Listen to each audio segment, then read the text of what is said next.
Facebook pour cette émission, pour cette cinquième émission, Image de Pro. Quatrième émission, ouais, ça commence mal, Laurent, vous avez vu. Bravo. Merci beaucoup, Laurent. En tous les cas, soyez les bienvenus, vous qui nous rejoignez en ce moment même sur cette page Facebook. Si vous avez des questions tout au long de cette émission, on va parler communication ce soir, n'hésitez pas à poser vos questions, on les relaiera et on les posera à nos invités. Bonsoir, Laurent. Bonsoir Miguel. Comment ça va ? Ça va bien. Eh ben, je suis très content Encore un nouvel aspect économique de notre territoire. Oui. Des créateurs ce soir. Oui, absolument. Des artistes et des créateurs. Oui, tout à fait. Superbe. On commence. La communication. La communication, l'image. L'image. L'image de marque. Oui, absolument. Internet, photo, Internet, vidéo, drone, photo, impression. On a ce soir très fort. Un secteur de la communication qui offre une multitude de métiers aux caractéristiques bien spécifiques. Et ce soir, on les a quasiment tous. Ouais, voilà. Eh bien, je te laisse la parole. Laurent. Alors, notre premier invité, Pierre-Alexandre, DronePad. Bonsoir. Bonsoir, Pierre. Alors, le drone, c'est l'objet à la mode en ce moment. Très tendance, c'est vrai. Très tendance. Vous êtes en entreprise individuelle, créée depuis peu, je crois chez début 2018. 11 mois, ouais. Voilà. Alors, le drone, c'est quoi ? C'est un appareil photo avec un moteur, c'est ça, grosso modo ? 4 moteurs, une caméra, on va dire, plutôt au départ, mais qui peut prendre des photos. Ouais. Et avec une spécificité, ça devient, d'après ce que je sais, très réglementé.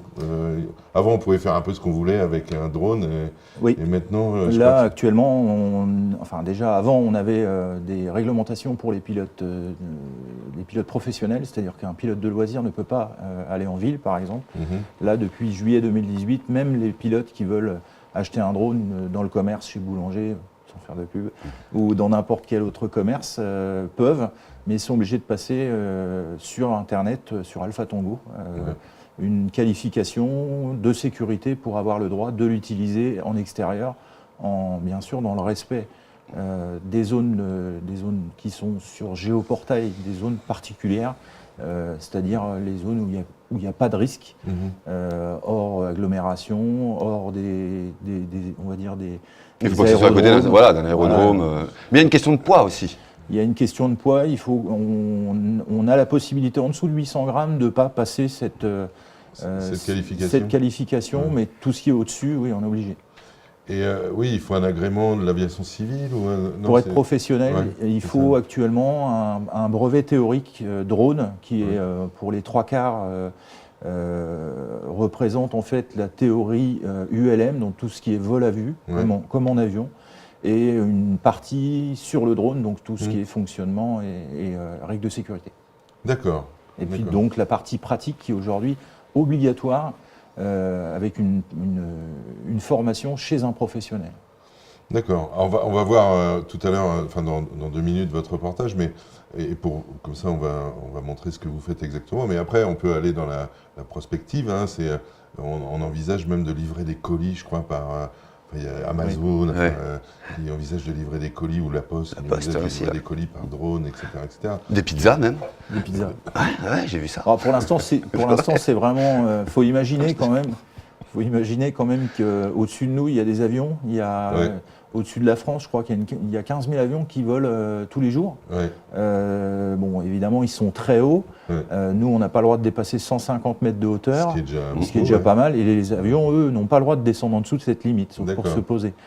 Mais justement, c'est des contraintes qui, pour l'instant, ne permettent pas de faire des livraisons de colis, puisque si on imagine livrer les pizzas, ça fait quand même beaucoup de drones en l'air, et après, il y aurait des problèmes. Beaucoup de pizzas aussi. Beaucoup de pizzas. Il y aurait quand même des problèmes de collision, etc. Bon, on va regarder peut-être le reportage sur DronePad. Oui. Vous êtes à Auxerre, je crois. Oui, dans la région. Voilà. DronePad pour voir ce que fait Pierre. Oui, c'est un reportage qui a été fait en juin dernier. Pierre-Alexandre, comment montrer de quoi il était capable sur la prestation, le festival, le Catalpa. Voilà, je cherchais. Voilà, je propose que. Et comme TV était à Catalpa. Oui, aussi, je crois. on fournissait les images sur les écrans géants. Voilà. Absolument. Voilà. Je propose qu'on regarde justement de quoi vous êtes capable, Pierre-Alexandre. Allez, c'est parti.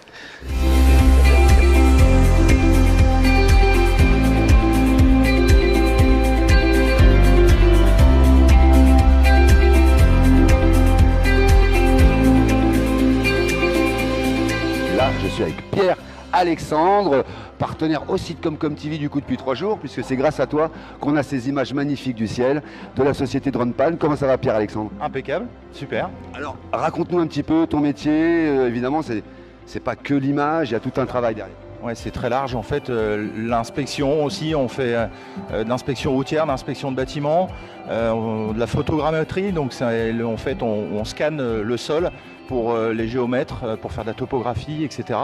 Et la vidéo, c'est quand même une grosse part du travail qu'on fait. Voilà. Alors là, sur ce festival, justement, DronePan, qu'est-ce qu'il réalise exactement?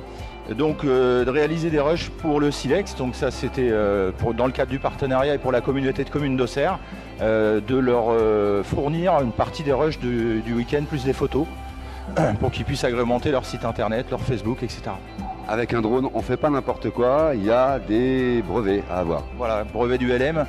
Ça va changer au mois de 1er juillet 2018. Ça sera un QCM particulier au drone, puisqu'avant c'était le brevet du LM qu'il fallait avoir et tout un tas de choses, mais on pouvait s'auto-former. Aujourd'hui, demain, ça sera plus possible. Il faudra passer obligatoirement par une école de formation ou un centre FFAM, dont par exemple celui que je fais partie, le LAMCA d'Auxerre, donc le club d'aéromodélisme d'Auxerre. C'est quoi ce type d'engin? C'est donc un DJI Phantom 4 Pro. Donc avec une caméra de 20 millions de pixels, ça fait un peu moins de 2 kg, 1,9 kg exactement, ce qui me permet de voler en ville sans parachute. Les plus gros, il faudrait un parachute, il faudrait tout un système de sécurité. Oui. Très beau reportage. Absolument. On a mieux compris. Moi, ce qui m'a interpellé, c'est le service que vous apportez aux géomètres experts. Vous faites des relevés topographiques, c'est ça? Alors, pas que les géomètres, on va dire tout ce qui est dans le bâtiment ou même, on va dire, pour l'Office national des forêts, par exemple. C'est-à-dire, c'est des relevés topographiques par drone. On utilise en fait une technique qui s'appelle la photogrammétrie. Oui. Pour résumer, on va prendre des clichés du sol qui vont être traduits par ordinateur pour créer un nuage de points qui vont en fait être représentés après traitement informatique comme un modèle 3D. Donc tout ce qu'on voit aujourd'hui d'implantation de maisons, par exemple, dans le délotissement ou sur des grandes superficies, des modèles numériques qu'on peut bouger dans tous les sens, etc. C'est ça la photogrammétrie. D'accord. Est-ce que, justement, tout à l'heure, on soulevait le fait que c'est quelque chose qui est très à la mode. Vous êtes très très nombreux aujourd'hui sur le marché. Est-ce que c'est compliqué, c'est difficile? Est-ce que c'est un marché économique compliqué? C'est très compliqué parce que, par exemple, la photogrammétrie, c'est encore nouveau, puisqu'avant, il n'y avait pas de caméra sous les appareils. Donc c'était photo au sol pour représenter un bâtiment, etc. L'arrivée du drone ouvre de nouvelles portes et comme c'est nouveau, il y a pas beaucoup de professionnels qui y sont passés. C'est des entreprises spécialisées, des grosses entreprises qui se lancent dans le marché. Et évidemment, comme toute nouvelle technologie, c'est compliqué de convaincre. Donc il faut convaincre. Jeune entreprise, hein, je crois que oui, 2018. 2018. Alors, on peut peut-être reposer une dernière question avant de passer à Christophe Guébé. C'est comment vous venez d'où? Quelle est votre formation? Comment on en vient à piloter des drones et à proposer des services? Alors, il y a de toute manière il y a plusieurs écoles, on va dire, mais en ce qui concerne le drone simplement, c'est le ticket aéromodéliste. Donc pour faire un peu de pub, parce que je suis quand même là aussi pour mon club. Donc je suis secrétaire du club d'aéromodélisme de l'AMCA depuis plusieurs années. Dans quel coin? C'est à Auxerre. C'est le club d'Auxerre d'aéromodélisme.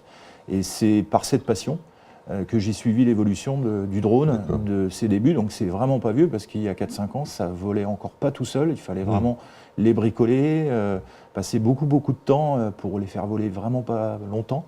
Et depuis 5 ans, ça a évolué très très vite. Et maintenant, on trouve des drones avec ce qu'on appelle le plug and play. On met la batterie, on télécharge 2-3 logiciels et c'est parti. C'est parti, quoi. Voilà. Oui, on peut même le piloter d'un smartphone. Hein. Il y a certains appareils. Il y a des aéronefs qui sont complètement autonomes aujourd'hui. D'accord. Vous dites aéronef. Aéronef, c'est l'appellation de la DGAC. Donc c'est parce qu'on confond un petit peu drone et multicoptère. On pilote pas des drones, on pilote des multicoptères. Un drone, c'est complètement autonome. Donc c'est plutôt l'armée qui les utilise pour aller Ouais, très ouais, loin, c'est autre bien chose. sûr. C'est un autre problème. Merci beaucoup, en tous les cas, Pierre-Alexandre. On reviendra sur le évidemment. drone. Merci à vous. Merci.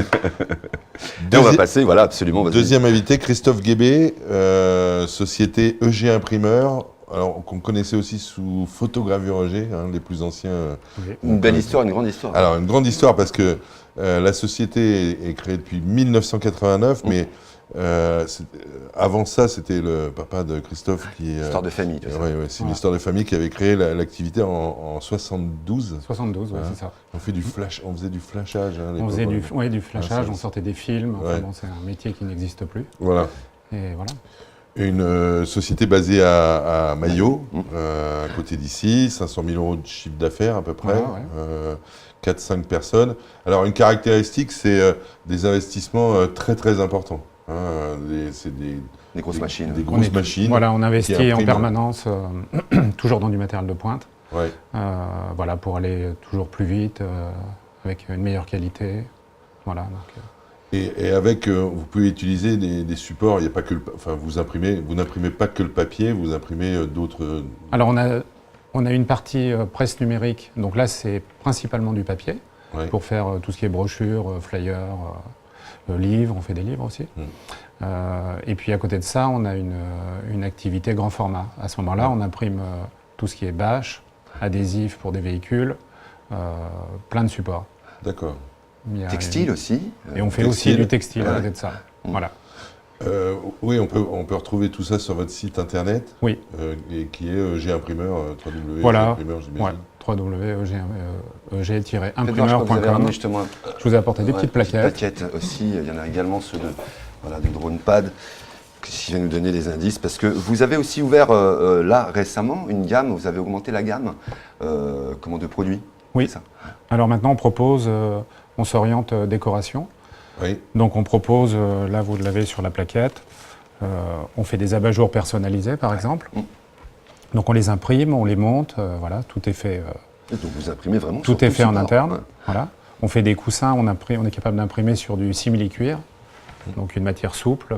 Voilà. Donc machine spécifique en face de ça, j'imagine, ou pas? C'est un traceur, grand format, mais oui, un peu spécifique, avec des encres spécifiques. D'accord. Voilà. Et puis on fait aussi du papier peint maintenant.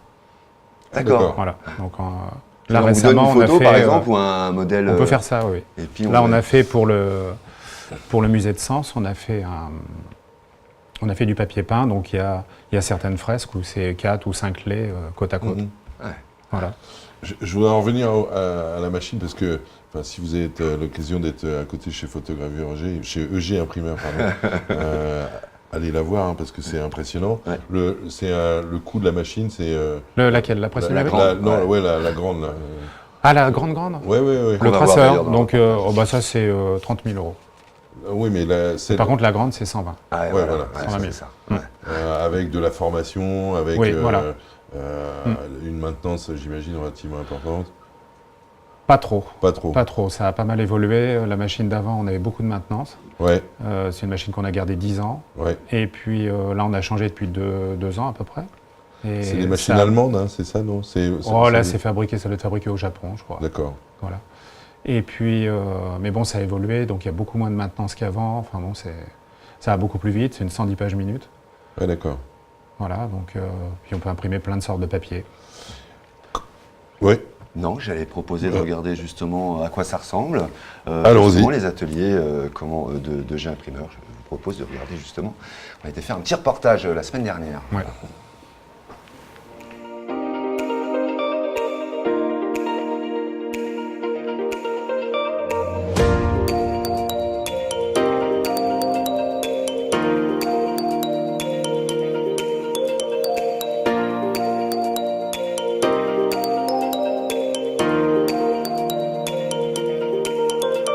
Pour mon entreprise, au niveau communication, on fait pas mal d'emailing.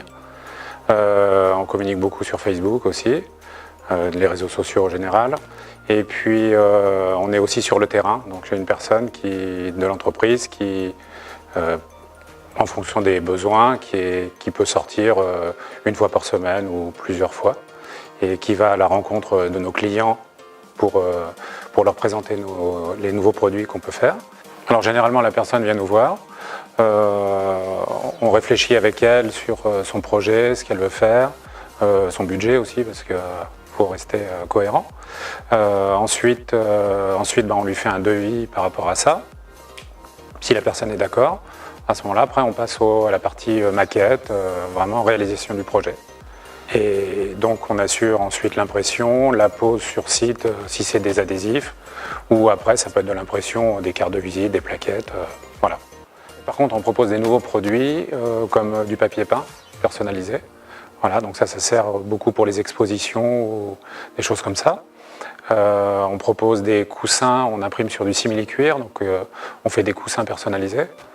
Voilà, on a des nouvelles matières qui sont arrivées. On a du tissu léger pareil pour faire de la déco. Voilà, donc on propose pas mal de nouvelles choses. Non, disons que la grosse concurrence, ça va être Internet, comme pour tout le monde, hein, enfin beaucoup de gens. Après, le plus qu'on a, c'est la réactivité. Là, on est imbattable là-dessus. Et puis le conseil. Voilà, donc c'est ça qui fait qu'on a quand même du travail, qu'on arrive toujours à travailler. Voilà, donc on a vu à quoi ça ressemble pour ceux qui ne connaissaient pas effectivement l'intérieur, voilà, je dirais derrière, comme on dit en off, caché derrière, le backstage de G Imprimeur à maillot. Moi j'ai une question, Christophe, est-ce qu'il est compliqué de reprendre une affaire familiale? Non, ça s'est fait quand même très bien. J'ai repris avec ma femme, en fait, on est co-gérants. Et puis on a chacun notre partie, elle est plutôt au compta. Et puis moi je suis à la fabrication et au devis. En ce moment elle est aussi à la fabrication parce qu'on a beaucoup de travail. Et puis, mais bon non, ça se passe très bien. Hein. Ouais. Franchement c'est pas un problème. Alors vous avez cité plusieurs qualités de G Imprimeur. J'ai toujours du mal, je dis toujours photogravure G parce que je connais la maison depuis très longtemps. Ouais. Mais moi je voudrais en rajouter une autre qualité, c'est la proximité. C'est-à-dire que les gens viennent vous voir avec leurs projets, leurs idées. Et puis l'aspect conseil est important dans ce cas-là.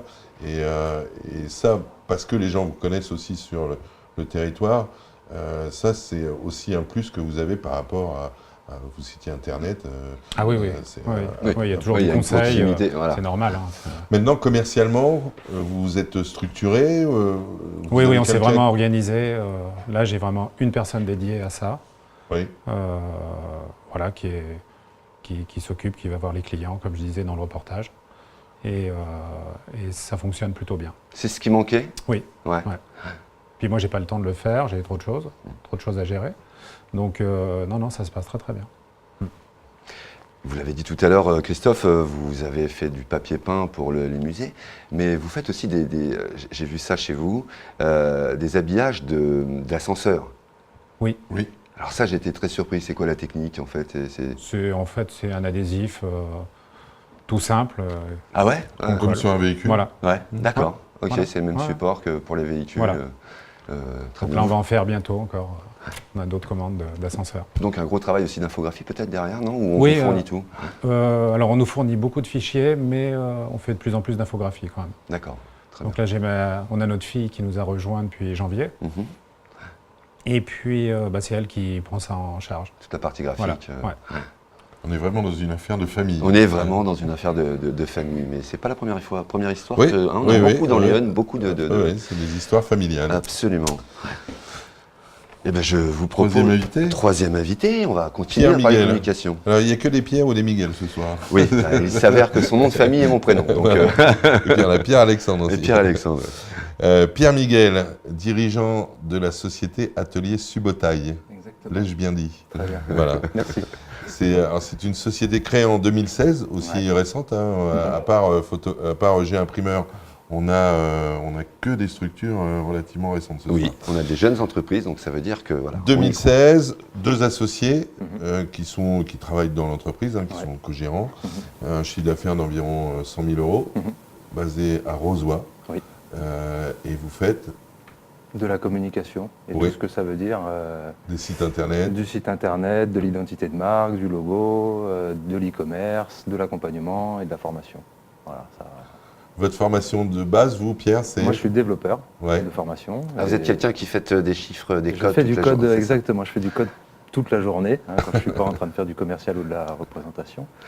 Je fais du code, donc moi j'ai le profil technique, je m'occupe des serveurs, de développer des solutions spécifiques pour les clients.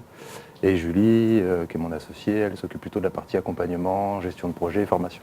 Voilà. D'accord.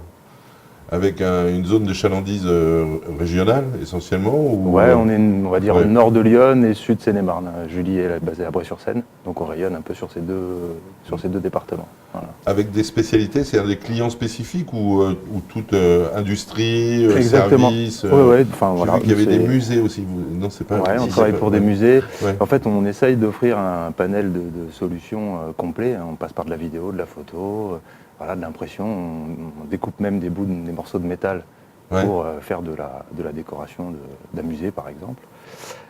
Donc c'est musée, c'est institutionnel, c'est entreprise, c'est association. Voilà, c'est super D'accord. varié. Ouais. Et c'est vous le commercial plutôt. J'essaye. C'est plutôt Julie qui a ce rôle-là. D'accord. Ouais, mon associé. Et comment vous êtes, alors oui, vous l'avez dit, comment vous répartissez les tâches, c'est-à-dire que vous êtes à la partie technique, c'est ça? Ouais, moi je suis né dans le cambouis, on va dire. Voilà. Ouais. Moi je développe et Julie crée et accompagne les clients. D'accord. Beaucoup de demandes aussi sur les réseaux sociaux, je crois, des formations sur comment Ouais, alors on essaye en tout cas on essaye de proposer quelques formations gratuites aux associations parce on essaye de les soutenir au maximum et effectivement on forme les entreprises qui veulent communiquer sur Facebook à comment administrer une page, comment créer un compte Instagram, comment créer des visuels simplement avec des outils gratuits en ligne par exemple. Donc voilà, ça on propose ce type de formation-là. Alors, beaucoup de demandes, mais beaucoup de concurrence aussi, je pense. Oui, un petit peu, mais comme dans tous les métiers, oui. Alors, la vraie confrontation qu'on a, nous, c'est des auto-entrepreneurs, Ouais. voilà, qui font du très bon boulot, mais qui du coup sont à des prix bien plus bas que ce que nous on peut pratiquer. Enfin, qui font du très bon boulot ou mais- du très mauvais. Oui, bah, voilà. mais Ouais. comme partout, Comme les j'imagine. entreprises, exactement. Ouais.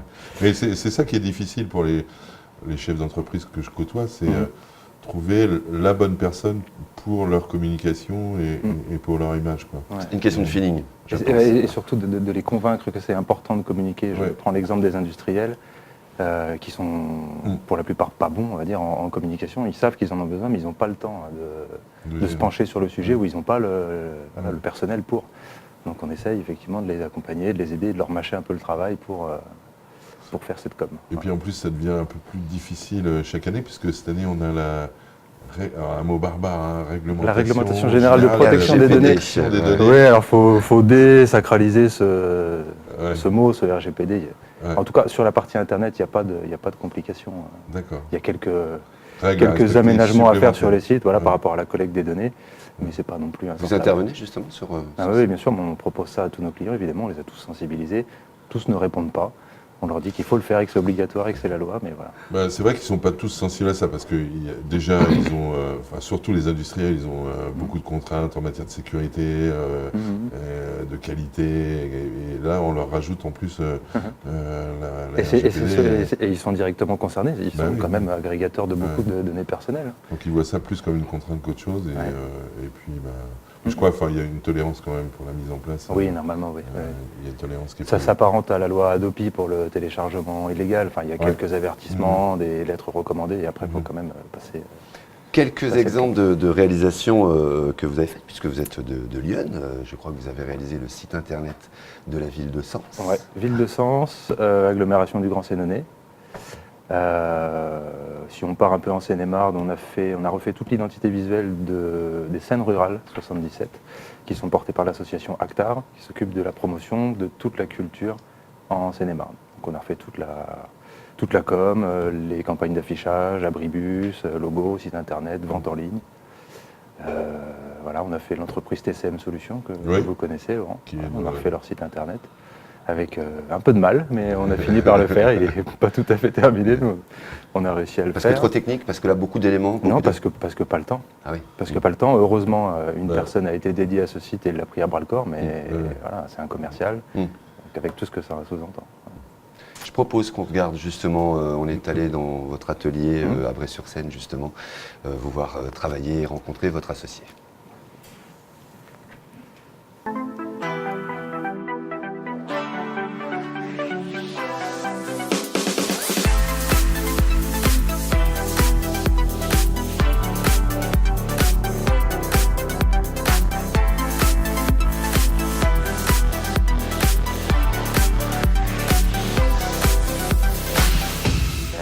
Pierre, on a choisi un positionnement local, déjà au départ. Et donc, ce qui nous simplifie notre fonctionnement, en fait, puisqu'on est au contact de nos clients très régulièrement et très facilement, très rapidement. Et ça, c'était très important pour nous. Et du coup, on a une proximité physique, géographique, mais aussi par rapport au projet, où on s'intègre quand même plus facilement dans le projet du client.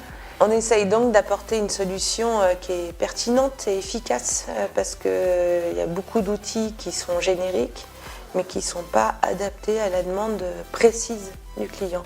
Aujourd'hui, les entrepreneurs, les professionnels, ils n'ont pas de temps à perdre à s'adapter. Donc nous, vraiment, l'idée, c'est qu'on fasse du sur-mesure, qui soit évolutif, qu'on puisse également mutualiser, par exemple, des développements. Vous avez un pied en Seine-et-Marne, un pied dans Lyon. Comment les tâches sont réparties entre vous et Pierre? En fait, on participe ensemble à tous les projets, c'est-à-dire que la plupart des réunions, on les fait ensemble avec nos clients. Et puis après, Pierre est vraiment très axé sur la technique et sur les développements.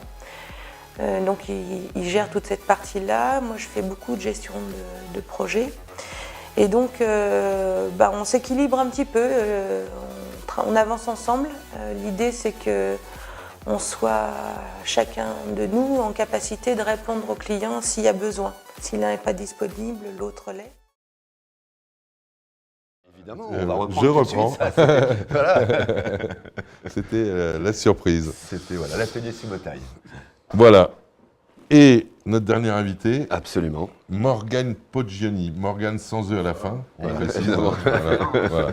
C'est sa chaîne perso, je préfère. Voilà. Alors, Morgane, c'est le créateur pur. C'est l'auteur indépendant, créateur.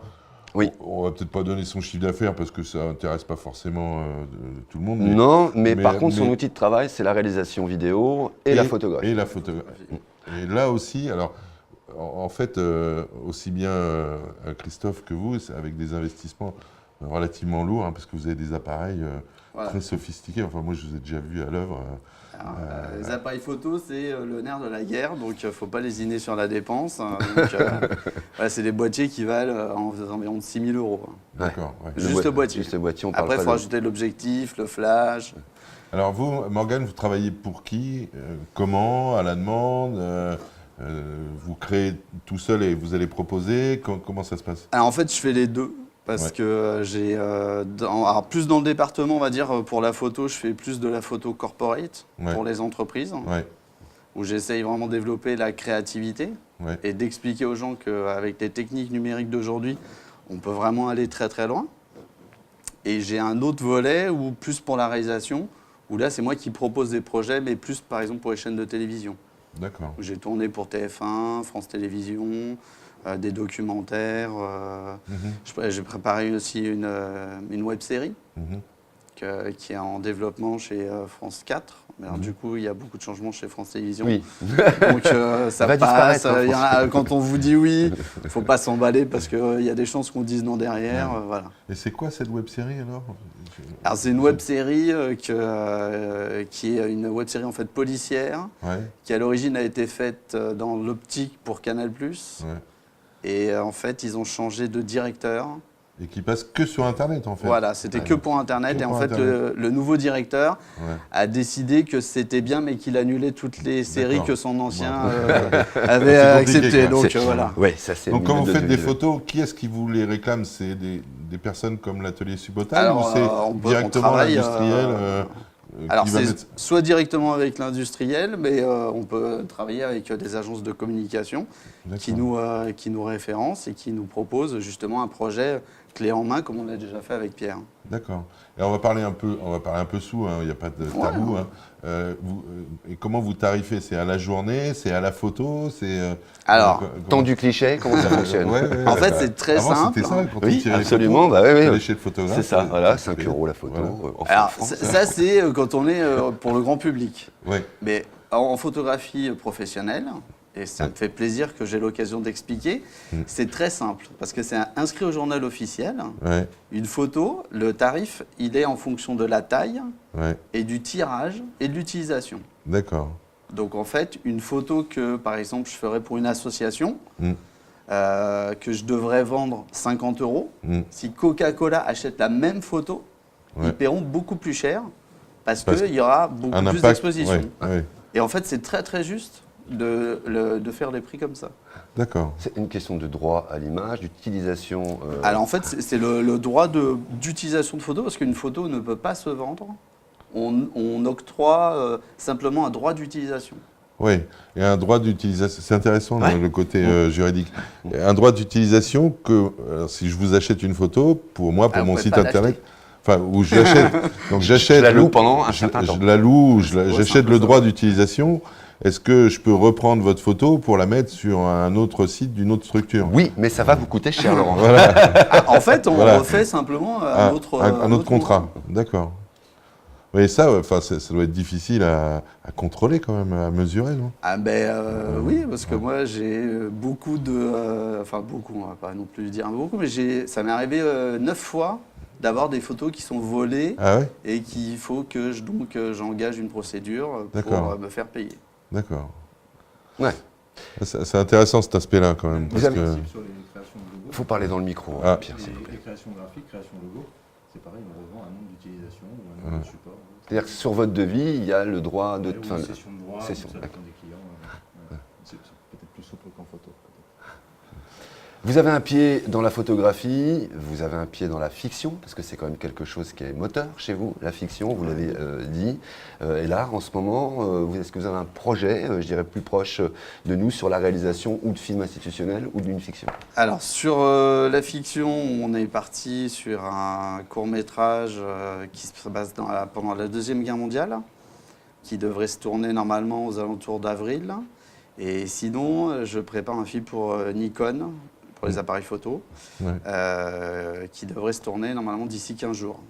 Avec Nikon, je crois que c'est des partenaires à vous, c'est ça? Voilà, je suis un partenaire et donc du coup, ils me prêtent les appareils photo. Moi, je les teste. Pour les tester, oui. Et donc là, je vais avoir l'occasion de tester un appareil qui vient de sortir et on va faire une petite vidéo pour montrer justement ce qu'on peut faire avec. Tester, ça veut dire que vous le testez. Si ça vous plaît pas, vous leur dites c'est nul, c'est pas.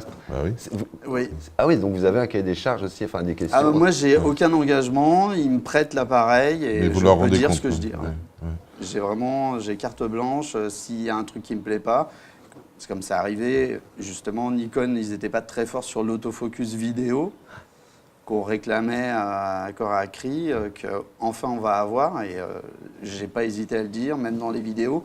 À chaque fois, j'ai été interviewé, ce qui les énervait un peu. Mais bon, oui, mais au moins, est-ce que justement ils ont corrigé? Oui, parce que maintenant ça arrive. Donc, vous avez quand même un sacré point quand même. Non, je crois pas. Les deux concurrents, c'est quoi? Les principaux concurrents, c'est Nikon et Fuji, non? Je sais pas, je connais pas. Plutôt Canon. Canon. Pour les appareils photo, en fait, toutes les marques veulent travailler avec des gens qui font des projets personnels et qui peuvent montrer. Mais entre eux, les concurrents, les deux marques qui ressortent le plus, c'est plutôt Fuji. Historiquement, c'est Canon et Nikon. Mais aujourd'hui, pour avoir un appareil qui marche pas bien, faut vraiment y aller quand même. Moi, j'ai commencé avec une pellicule, donc... Mais justement, vous avez des regrets. On mettait ça. Oui, c'est vrai. Alors, donc, on va faire tirer celle-là. Mais justement, vous avez des regrets de passer justement d'argentique au numérique. Alors, le seul regret qu'on peut avoir, c'est qu'on faisait moins de travail en post-production. C'est-à-dire qu'aujourd'hui, il faut s'équiper en ordinateur, en écran calibré, pour vraiment maîtriser la chaîne graphique. Et justement, pour pouvoir proposer aux imprimeurs un produit qui soit nickel. Alors qu'avant, si on exposait bien sa pellicule et qu'elle était bien développée, le travail était fait. Il y a des photographes qui reviennent à l'argentique comme les gens reviennent maintenant au vinyle. Parce que c'est vrai que l'argentique, ça avait une qualité... je préfère vieux machin, mais ça avait une qualité intéressante. Mais Kodak, ils ont fait faillite quand même. Les vrais labos professionnels, ils sont aux États-Unis. Donc déjà, il faut être sûr que quand on va envoyer la pellicule, le transport, ça va être super le transport, que ça va bien être développé et tout. Donc c'est un peu dangereux. On a un reportage sur Morgane Sanzeu. Absolument, Laurent. On va justement regarder une interview et puis voilà, on vous voit en train de travailler en shooting photo. On va regarder ça tout de suite.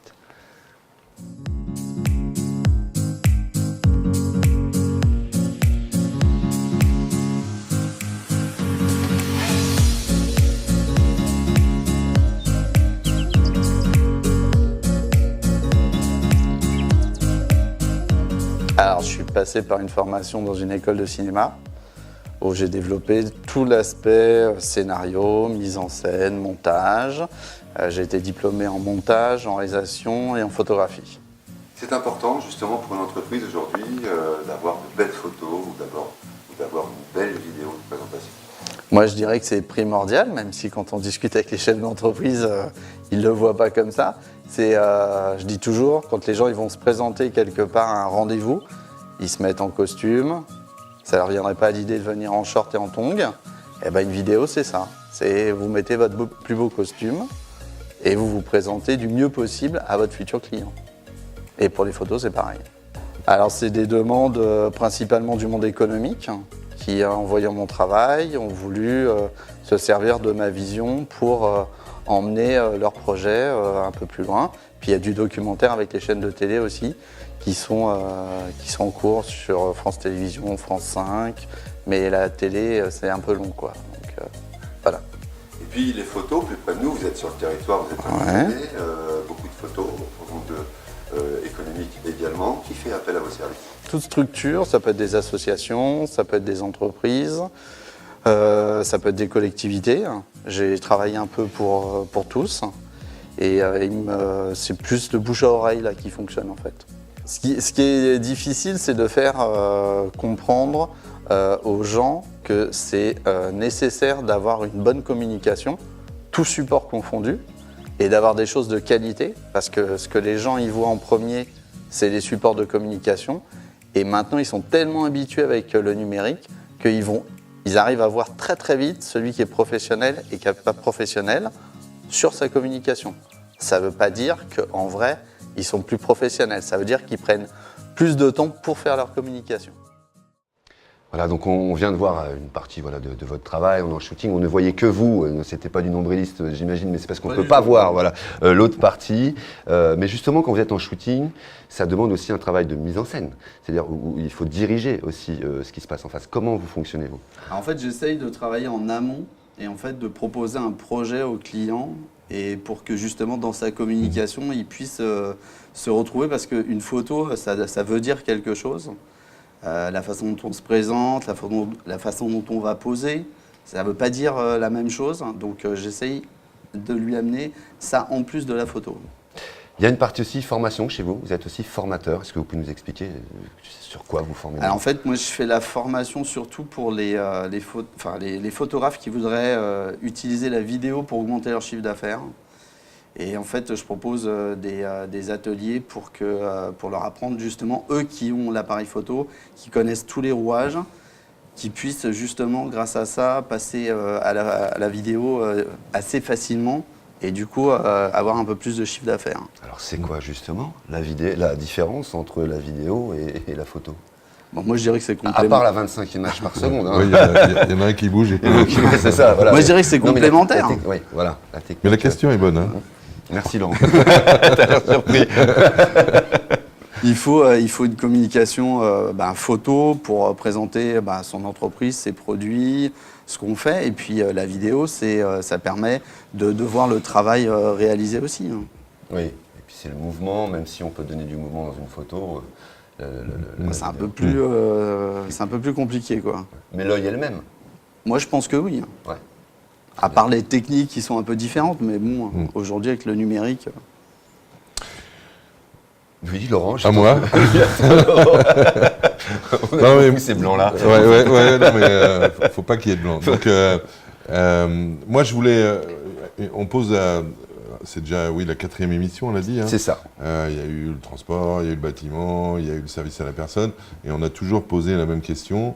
C'est en termes de recrutement, en termes d'emploi, quels sont vos besoins? Est-ce que vous avez des besoins spécifiques? Est-ce que vous prenez des stagiaires? Est-ce que vous recrutez? Est-ce que on va refaire un tour de voilà, enfin, exprimez-vous. Alors, on a eu des chefs d'entreprise. Moi, je me souviens le transport et le BTP qui nous disaient, nous, voilà, on trouve pas quoi. On cherche, on trouve pas. Est-ce que vous êtes dans cette même position? Est-ce que vous avez des problèmes de qualification aussi, de formation? Pierre-Alexandre, pour une panne. Pierre, il débute, alors il a peut-être... Oui, est-ce qu'il prend éventuellement, est-ce qu'il a déjà pris un stagiaire? Est-ce que vous avez été contacté éventuellement? Non, pour l'instant, non. Pas pour l'instant. Christophe. Nous, on ne recrute pas spécialement, on s'organise, enfin bon, c'est un petit peu, et puis vous êtes déjà compliqué. Pas mal recruté, Puis, je crois, oui, cette puis année. Voilà. Donc, là, on est un petit peu au complet. Après, des stagiaires, ça nous arrive d'en prendre, hein, déjà pour donner un petit coup de main aux jeunes qui ne trouvent pas de maître d'apprentissage. Pour des stages courts, hein, je crois, 15 jours, un mois, ça on le fait souvent. On en a un qui vient lundi d'ailleurs. Et, il y a des écoles dans Lyon qui forment des gens à vos métiers ou il faut les chercher où Enfin, je sais pas, c'est peut-être une question piège. Ah, c'est un vrai désert, je peux vous répondre si vous voulez. Ouais, c'est principalement sur Paris en fait. Moi, je sais qu'en photo, la grosse difficulté, c'est que chaque personne qui sort d'une école de photo veut automatiquement s'installer. Et ne veut pas, en fait, comme les gens faisaient avant, faire un apprentissage, un maître d'apprentissage. Parce que du coup. Ouais, puis je veux dire, le métier bouge tellement aujourd'hui que moi, j'ai encore un parent qui m'a appelé aujourd'hui. Mon fils, il veut faire de la photo, qu'est-ce que je peux lui conseiller et tout. Donc, j'essaie de leur répondre, mais c'est assez compliqué, en fait. Parce que quand moi, je me suis installé, il fallait que je justifie d'avoir 2 années de fiche de paye en tant que photographe ou réalisateur. Aujourd'hui, avec le statut d'auto-entreprise, c'est plus là. Donc, tout le monde peut s'installer demain en tant que photographe. Il va falloir qu'on en parle de ce statut, justement, dans une prochaine émission. Auto-entrepreneur. Ouais, j'ai l'impression que c'est quelque chose qui... Non, mais c'est bien pour démarrer. Les émissions. Vous n'êtes pas d'accord, Laurent. mais c'est parce que j'ai l'impression que ça pose un problème quand même, ce statut. C'est pas le statut en fait qui pose un problème, c'est la facilité. Et en fait, les gens pensent que, il faut vraiment, faut être entrepreneur, faut être chef d'entreprise. On n'est pas que créateur. Je pense que tout le monde est d'accord. Il y a une vraie différence, moi, pour rebondir sur l'auto-entreprise. Avant d'être une société, j'étais auto-entrepreneur. Et c'est quand même ce qui m'a permis de faire le pas pour le lancement de mon activité. Non, mais quand je dis non, on n'en parle pas. Si, on va en parler, bien entendu. Mais c'est parce que voilà, il y a de l'humour, c'est ça. Non, mais c'est vrai que dans l'auto-entreprise et dans tous les métiers, et puis on peut citer encore une fois le métier du bâtiment, il y a, excusez-moi l'expression, à boire et à manger, quoi. Donc ça peut être même dangereux pour le coup. Voilà, donc, mais c'est vrai que pour des jeunes qui veulent s'installer et qui veulent tester leurs idées, ça peut être un statut intéressant. Voilà.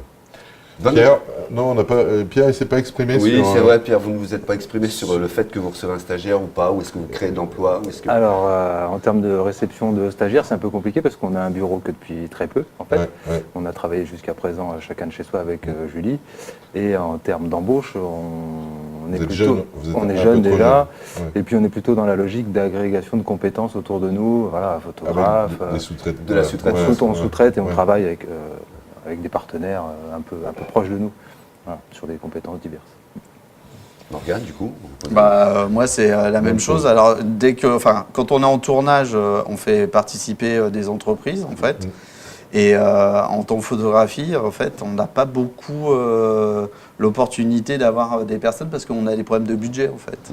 Ah ouais. Vous avez des problèmes de budget et puis vous êtes aussi le créateur. Enfin, c'est pas quelqu'un d'autre qui peut se mettre derrière l'appareil photo pour trouver le bon angle, trouver la bonne prise, trouver le bon éclairage. Ouais, mais un assistant qui connaît tous les rouages de l'appareil photo, qui connaît l'ordinateur, qui pourrait aider à sélectionner et tout, mais il y a très peu de gens qui veulent faire ça en fait. Ah ouais. Ouais. C'est si vous avez un budget pour shooter pour Chanel, là il y aura du monde pour venir. Mais sinon non en fait. Alors justement, je la pose à vous toutes, cette question, à vous tous. Dans Lyon, la communication, est-ce que c'est une vraie économie? Est-ce qu'il y a de la place, en tous les cas, pour chacun d'entre vous? Est-ce que c'est compliqué ou ça va? Je pense qu'il y a de la place. Après, c'est en devenir. C'est Pierre qui le disait tout à l'heure. Il y a beaucoup d'entreprises qui ne sont pas conscientes que la communication, aujourd'hui, ça passe par les réseaux sociaux. On le voit avec les gilets jaunes en ce moment. Je crois on voit que du jaune, c'est ça, que du jaune. Sociaux. Parce qu'il y a quand même une personne sur deux qui consulte les réseaux sociaux, que ce soit Facebook, Instagram.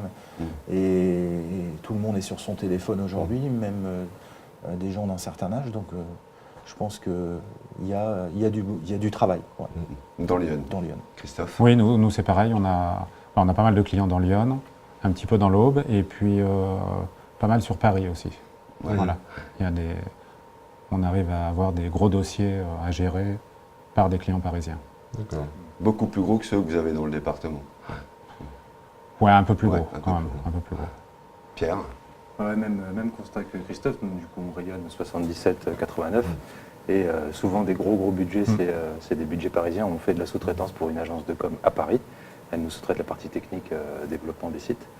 Et ouais, c'est des budgets un peu plus élevés, mais je suis convaincu qu'il y a du travail pour tout le monde dans notre région. Il y a beaucoup de choses à faire, à faire bouger, à mettre en valeur. Beaucoup plus dans ce département. C'est les budgets qui sont moins gros. Enfin, c'est pas les mêmes tailles de société. Enfin, bon, après, Et puis les gens, ils ont du mal à se dire que vraiment, parce que la communication, c'est un budget qui rapporte rien en fait. Ils font que dépenser. Donc je comprends que du coup, ils essayent un peu de moins dépenser. Vous pensez que ça ne rapporte rien, vous? C'est-à-dire moi, je pense que non, au contraire. Moi, je pense que ça apporte. Les gens, c'est ce qu'ils se disent. Ouais, je pense que oui. C'est là où il faut convaincre. Ouais. Il faut toujours convaincre que ça ramène du chiffre d'affaires parce que c'est. C'est 1 et 1, ça doit faire c'est 2 visuel. et le 2 il n'arrive pas tout de suite, donc ils disent pourquoi on va dépenser. Enfin, je sais qu'en prospection, c'est souvent les gens disent ouais, mais ça va servir à quoi? Alors que ils sont pas sur les réseaux sociaux, que techniquement il n'y a que les gens autour de chez eux qui les connaissent, et on est dans un département quand même avec un gros budget touristique. Donc moi je viens pas de Lyon, enfin je viens de l'Aube, je suis à côté. Je comprends pas pourquoi il n'y a pas autant de communication. Et à part les sites très connus qui sont entourés de communication, Chablis, Vézelay, tout le monde les connaît, il y a d'autres choses dans Lyon qui ne sont pas mises en valeur. C'est par la photo, la vidéo, par la com, par l'imprimerie. C'est pour ça que je dis qu'il y a, je pense, il y a beaucoup à faire. Un secteur qui ne crée pas beaucoup d'emplois. Apparemment non, mais qui travaille beaucoup en réseau. Les crédits sont souvent coupés à la base, donc du coup ils ont moins d'argent à dépenser, donc ils font plus appel à des amateurs. Et Ils sont moins chers? En fait non, c'est parce que souvent c'est sous forme de concours. En photo, il y a beaucoup de concours qui sont organisés, qui sont pas très légaux du coup, techniquement. Et ils arrivent à récupérer en photo, en vidéo, des images qui leur permettent de vendre une partie d'un territoire ou d'une activité. Et les réseaux, ça marche beaucoup comme ça aussi. En photo et en drone, puisqu'on parlait tout à l'heure de la réglementation, on a vu là pendant les Gilets jaunes beaucoup d'images aériennes, soit par les journalistes, soit par des amateurs qui volaient n'importe comment. Alors je rappelle quand même qu'il ne faut pas voler au-dessus des gens. Enfin voilà, on a vu beaucoup d'images qui sont pas normales, et je rejoins ce que dit Morgane. C'est complètement ça. Moi, l'impression que j'ai des métiers... Mon impression, c'est EG. Excellent. Ah, mais écoutez, ma foi. Il a fallu toute l'émission Oui, pour la c'est sortir. bon. Parce que je vais rencontrer une personne dont je vais parler à la fin de l'émission, je m'entraîne là. Du coup, je sais plus ce que je voulais dire. Je suis désolé. Si, l'impression qu'on a quand on vous écoute et puis quand on connaît un petit peu le secteur économique de Lyon, dans la communication, c'est que les structures sont très atomisées. C'est des petites structures. À ma connaissance, il n'y a pas d'agence de com de 10 personnes dans Lyon. Il y a plus. C'est le constat qu'on a eu à la création, etc. Alors que sur Paris, il y a peut-être bien entendu, il y a plus de facilité sur Paris, mais il serait peut-être pas inconcevable d'avoir une agence de com sur Auxerre ou sur Sens un pôle, une sorte de pôle numérique. Oui, un pôle numérique ou un pôle communication sous forme de bureau commun. Enfin, ça pourrait être intéressant à Une développer. idée, ça, Laurent? Ouais, encore une. Encore une, Laurent? Je m'épate chaque jour. Vous l'entendez, cette idée? Comment vous la Un recevez? regroupement des compétences. Je veux bien bosser pour cette agence de com, moi. Non, mais un regroupement, ça peut être un regroupement des compétences des structures indépendantes, mais un regroupement dans un seul endroit, dans un seul et même endroit, des compétences. Un peu comme, je cherche le mot, je le trouve pas, mais... le principe pas de coworking, mais Si, presque coworking, quoi. Voilà. Moi j'en rêverais de ça. C'était le but de la création de cette SARL. Moi j'étais tout seul, Julie était toute seule. Le graphiste avec qui on travaillait au début était tout seul aussi. On a décidé de se regrouper pour proposer des solutions globales. Mais on pourrait imaginer le même bâtiment. DronePad, Morgan, alors peut-être pas photogravure parce que lui il a besoin de beaucoup de place, mais un bureau, nous fait une faut petite avoir un bureau bureau chez pour lui. en tous les cas, j'ai encore dit photogravure au lieu de dire. Voilà. Je ne rebondis plus, Laurent. Voilà. Et Atelier Subotaille ou d'autres. C'est EG qui voulait dire en fait. Ouais. Des concurrents d'Atelier Subotaille, hein, pourquoi pas. Oui, pourquoi pas, bien sûr. Le principe c'est que le monde attire le monde, donc mais regroupé dans un incubateur. Dans un incubateur. C'est joli, c'est comme ça. Absolument, incubateur. Voilà, j'ai fini. J'ai fini, très Non bien. mais ça pourrait être Ça pourrait être très intéressant. une idée intéressante. Ah, eh ben, écoutez, moi je propose une réunion à la CCI pour en discuter. Pourquoi pas. Où est-ce qu'on retrouve justement DronePad? Vous avez un site internet, un moyen de communication. Quel est votre moyen de communication? Facebook, un petit peu Instagram, mais c'est vrai que c'est pas quelque chose que je développe beaucoup, et un site internet, dronepad.fr. Dronepad.fr. D'ailleurs, je reprécise Et évidemment, le support papier reste encore très à la mode. Ouais. Je ne suis pas de la vieille génération, mais je trouve que c'est important. Absolument, c'est ce qui permet le contact aussi quand on donne quelque chose. Et je parlais tout à l'heure de formation, j'en rajoute un petit peu, mais j'ai organisé une formation justement pour les télépilotes qui veulent devenir professionnels sur OCR. Voilà. C'est-à-dire que suite à cette formation-là, ils auront une attestation comme quoi? Une qualification. Donc depuis le 1er juillet, il faut avoir le brevet théorique, et il faut absolument passer une formation avec un livret de progression chez un professionnel. Et vous pouvez faire cette formation-là. À la sortie de votre formation, on a ce brevet. Voilà, on donne un livret de progression. Et après, on peut faire le même métier. Et après, voilà. C'est pas tombé dans l'oreille d'un sourd. Où est-ce qu'on retrouve EG? Pareil, même question, je pensais que vous alliez rebondir. On nous retrouve sur notre site internet déjà. eg-imprimeur.com. Voilà, c'est ça. Donc en fait, sur le site, on présente des exemples de réalisation, voilà, pour donner des idées aux visiteurs. C'est pas une boutique en ligne? Non. Non. C'est-à-dire qu'on ne peut pas commander sur votre site? Non, on ne peut pas commander. C'est un choix délibéré, ça Oui, parce que nous... C'est un peu compliqué. C'est compliqué. On préfère voir les gens qui viennent. Mais c'est une autre façon de fonctionner. Facebook aussi, je crois. Et pas mal sur Facebook aussi. Et moi, je voudrais poser une dernière question. Mais vous avez le droit, Laurent. Imprime Vert. Oui. C'est quoi Imprime Vert? Ça, c'est un label, pour éco-responsable. En fait, tous les déchets sont recyclés. D'accord. Voilà. Et là, c'est la Papier. CCI qui est un peu derrière nous. Ouais. Enfin, c'est quelqu'un de la CCI qui est délégué pour nous suivre. Ouais. Et puis, voilà, tout est recyclé. Les tonnerres repartent chez le fabricant. Enfin bon, il y a tout un processus. Donc il y a vraiment une... Et si on ne respecte pas tout ça, on n'a pas le certificat Imprime Vert. D'accord. Et ça, on l'a depuis, 7-8 ans. Ah oui, donc vous êtes très, très en avance là-dessus alors. Ouais. D'accord. Ouais. Pierre? Oui, Pierre. Moi, j'ai pas de site internet. C'est pas le cordonnier plus mal chassé. On le retrouve sur subotaille.fr, tout simplement. Et une page Facebook, je crois. Et on a une page Facebook qu'on alimente LinkedIn. peu parce qu'on s'occupe de nos clients avant nous. Ouais. Mais voilà. Et sur LinkedIn éventuellement, mais on communique très peu finalement parce que, encore une fois, le cordonnier est le plus mal chaussé. Voilà. Morgane. www.morganepoggioni.fr, page Facebook, Instagram, YouTube, SoundCloud. Et il y en a, oui, parce qu'en plus, voilà. LinkedIn. J'ai toute la tripotée pour communiquer le plus large possible, quoi. Mais c'est surtout le bouche à oreille, en fait. Très bien. Et Miguel? Vous avez un site internet? Oui, www.l'atelierdelyon.fr. Ah oui. Non, je n'ai pas de site internet. Et ben, on va pouvoir... www.laurentduboucher.fr. Non, bdo.fr. Voilà.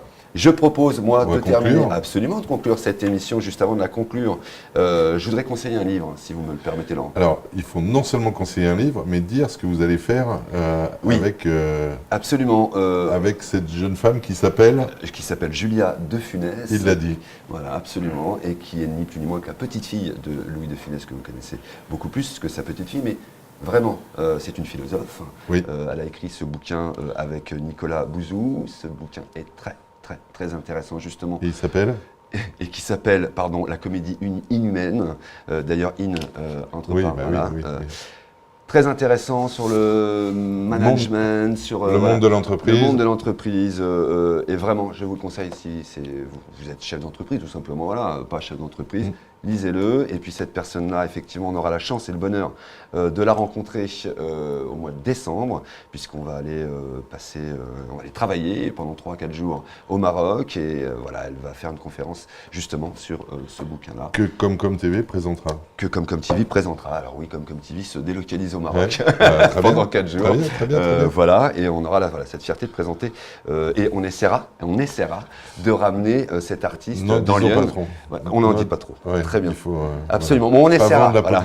Très bien. Donc cette comédie, ce bouquin s'appelle La comédie inhumaine. Voilà, vous trouvez ça dans le portrait. Très intéressant. Voilà, on vous le conseille. Voilà. Prochain sujet. Le prochain sujet, je crois qu'il a été évoqué hier, qui est sur les nouvelles technologies. L'innovation, nouvelles technologies, on n'est pas encore, arrêté. Calé, peut-être du côté de Défisson, à voir. Oui. Sachant qu'il y a des appels à projets sur des entreprises innovantes qui est lancé par ce sera une émission sur l'innovation. Voilà, l'innovation. Voilà. Et ça sera de fin janvier ou début février la prochaine, parce qu'il y a les fêtes qui arrivent, etc. Je ne suis pas sûr que vous êtes très en forme pour le mois de juillet. Pour le mois de juillet Pour le mois de janvier, moi non plus. Si, fin janvier. Fin janvier, très bien. Voilà, en tous les cas, merci beaucoup Pierre-Alexandre. Merci à vous. Merci Pierre et merci Morgane d'avoir participé. J'espère que ça a été dans l'ensemble. Très bien. Voilà. Détendu. Oui. Détendu. Voilà, c'est plutôt bien. C'était l'émission s'appelle Image de Pro, avec Laurent Duboucher et Miguel Marquez. Merci beaucoup Laurent, comme à chaque fois, c'est un vrai bonheur de partager. Tout à fait. Cette émission. Mon cher Miguel. Voilà. Et n'hésitez pas à partager cette émission. Et bon courage au Maroc. Oui, il pensera à moi. Il va en falloir du. Oui, je ne dirais pas que vous êtes fan de Julia de Funès. Je ne le dirai pas. J'ai promis que je ne le dirai pas. Il ne faut pas le dire. Vous pouvez retrouver cette émission Merci beaucoup. Sur le site Merci internet à tous. www.lateledelion.fr sur Facebook, puisqu'on est en direct, vous pouvez la partager. Si vous avez des questions, on les retiendra, puis on vous les enverra, ces questions, à vous qui étaient là ce soir, et puis vous les répondrez, puis à la prochaine émission, on répondra à ces questions-là. Voilà. Ça vous va comme ça? Impeccable. Très bien. Parfait. Bonne soirée à tous. Bonne soirée à tous, et on se retrouve beaucoup. demain Merci midi, à midi 10, à 12h10 très exactement, pour le JT des JT de Comcom TV. Merci à vous. Et en direct, c'est évidemment sur la page Facebook. On vous arrête plus, vous? Non, c'est parti. C'est parti. Voilà. Merci. Merci. Au revoir. Au revoir. Au revoir.